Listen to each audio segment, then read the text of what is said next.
Gill Deacon, our guest. Her new book is called There's Lead in Your Lipstick, Toxins in Our Everyday Body Care and How to Avoid Them. And men too, because certainly men wear hair gels and shampoo their hair and shave, all of that. Hopefully they're brushing their teeth and putting on deodorant and all those things. And what about contraception? Did you read? I know you did some research on contraception and lubricants. There are, well, one thing that's really crazy to learn and but important to know about contraception is that women who are on birth control pills or who are using hormone, any other kind of hormone device to, like there's something that releases hormones on it over a longer period of time in your body, I guess an IUD. I'm a little past the contraception stage of the game, but that's what I think.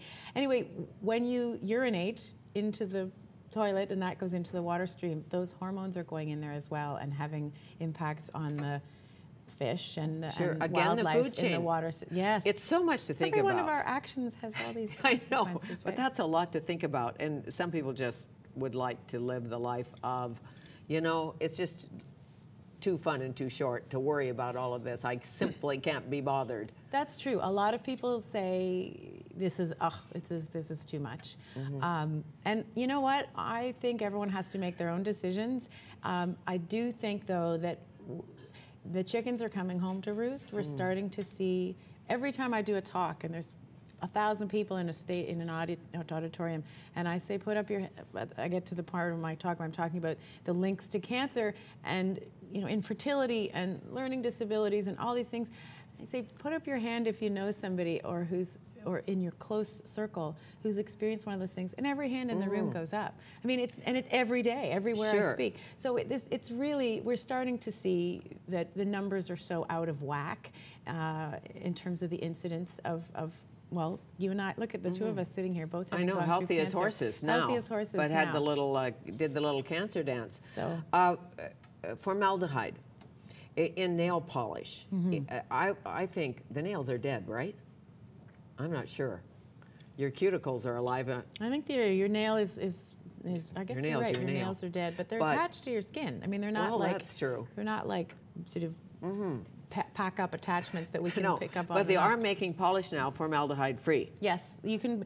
It's actually getting easier and easier to find polishes that are missing toluene. In fact, it's so easy that you should never buy or use or get a manicure with nail polish that contains toluene, formaldehyde, or DBP. I always get those dibutyl phthalate. Yeah, dibutyl phthalate. DBP. Well, you know, breast implants used to contain toluene. Isn't that Victor crazy? Mallory broke that story. When I was at the CBC, we broke the breast implant story. It was called a MEM implant, as I recall. And there was a whistleblower in Ottawa, and they were putting devices into the female body that if they broke, you'd have toluene in your system. Unbelievable. Hello? You know, maybe salt water. Yes, that's a saline. But try to leave the chemicals out. No, exactly. What about the drive to get rid of cellulite, whichever you want to call it? There are a million lotions and not a million, hundreds lotions and potions on the market. I did find one of the things that I have to say, which leads to that, is in the book I tried to include homemade tricks and tips and recipes so that people, if they don't want to go out and spend a little bit more on an organic lotion or something, recipes for making your own. And one thing that I discovered that I haven't tested myself is coffee grounds, but I have seen this in a dozen different sources. Coffee grounds are great cellulite busters. Really? So if you take don't drink them. No, when you finish making your coffee, you take those hot grounds and you rub them on your bulgoids, on the cellulite areas, and then if you're really serious about it, you're supposed to kind of put some, I don't know, saran or something over it to hold it in place. Look at where this is where I would do it. Do it when no one's home. And you do it, and then you leave it there for a while, and then you shower it off. So that's one remedy. Another great trick, which is so good for overall your complexion, the feeling of your skin, and it's a cellulite buster, is to do something called body brushing. Have you ever heard of that? Oh, yes. Do you do that? Mm-hmm. With not every day. And you have to brush in the right direction, and you dry brush. It's a dry brush, and it's a stiff sisal brush. And you hear this, and you think, I don't want to do that, but it feels so great. It's it's like a scrape, and you just sort of brush all over your body. And you make sure you're always brushing towards the heart, and it boosts your circulation in such a way that it helps bust cellulite at certain areas. Don't brush too hard the first time. I'm an enthusiast at times, and if you brush too hard at the first time, you get a bit of a rash. I love that you're a body brusher. Body brushing is very good. And you do it before you get into the shower. Dry brushing, yes. And it has to be in the right direction. I have a little chart. Oh, really? Like you go up, and you brush, right? A wonderful European doctor talked to me about that many years ago. Oh, yeah, and it's sort of an age-old. Why it's not? like the Turkish Can't bath. hurt you. You get the old routines.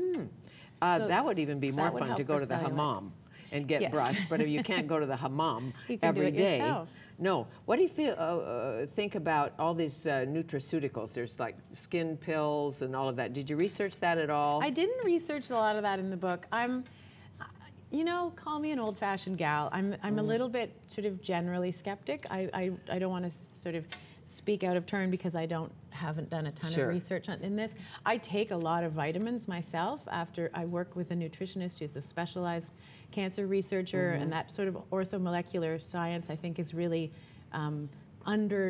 misunderstood and not sufficiently understood within Western medicine.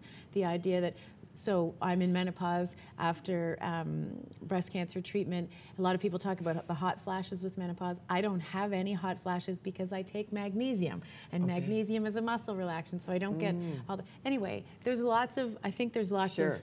I have a lot of time. Right, for I took Remifemin, which was black supplements. cohosh or something like that. But Lorna Vanderhaeg wrote a great book called Menopause, Treat the Cause.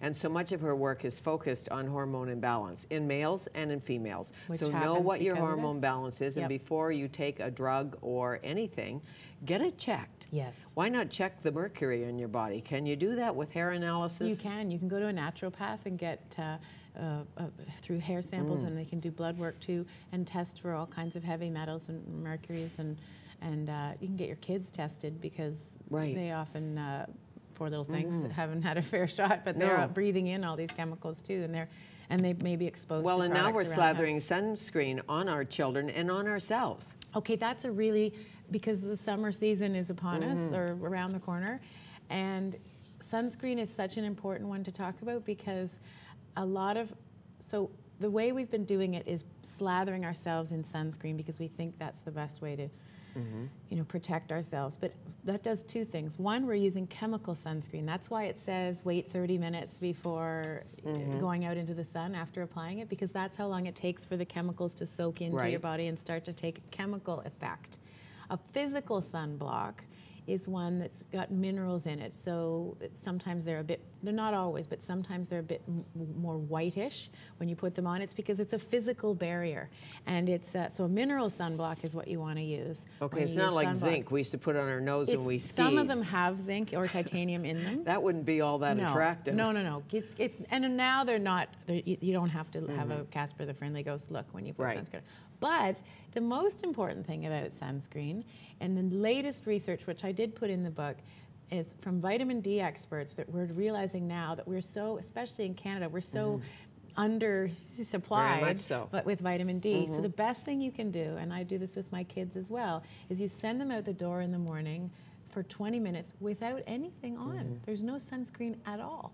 20 minutes in the sun allows their body to manufacture a great dose of vitamin D. And then you put on a mineral sunblock and long sleeves, aim for the shade, put on hats. The actual physical barriers are the best approach to sun It is the protection. sunshine vitamin, and anyone who lives north of Arkansas, I say it all the time, it needs to take vitamin D. Just does, usually. Absolutely. I take vitamin D too, and so do my kids every day. So we're going to live forever, I think. You and me, we've got it all figured out, man. But now that you've written this, what do you wear when you go out on a Saturday night? Sunscreen, anything. So now Gill Deacon's going to the ball. Well, and for lipstick and all of that. I have a few. I have lots of different brands that I like. I use John Masters Organics has lovely shampoos that I like. Aubrey Organics is another great shampoos that I like. There's a company called Zooey that makes bright red, beautiful lipstick if you want to look super glam. It's just as red and au courant and stylish as all the trendy ones, but it doesn't contain any chemicals and it's organic. I use the Rocky Mountain Soap Company, which is based in Alberta, makes fantastic lip glosses and soaps and lotions and oils that I just adore, and they're totally safe and natural. There's lots of different companies. Okay, and you brush your teeth with baking soda or not? I brush my teeth with Green Beaver, which is a Canadian company that makes natural tooth. You know, peppermint oil works, according to my new green dentist. Yes. There's a great company called Tooth Soap, which is based in the U.S., but they ship everywhere. And they make a little liquid stuff that's basically peppermint oil and some coconut oil or something. I know, and it tastes delicious. It tastes fantastic. Of course, if you swallow it, it won't hurt you. It won't hurt. Okay. Right. Thank you. Oh, thanks so much, Fanny. Nice to see you. you. You'll think of me in the bathroom as I you're sure brushing. will. There's lead in your lipstick, toxins in our everyday body care, and how to avoid them. Ms. Gill Deacon.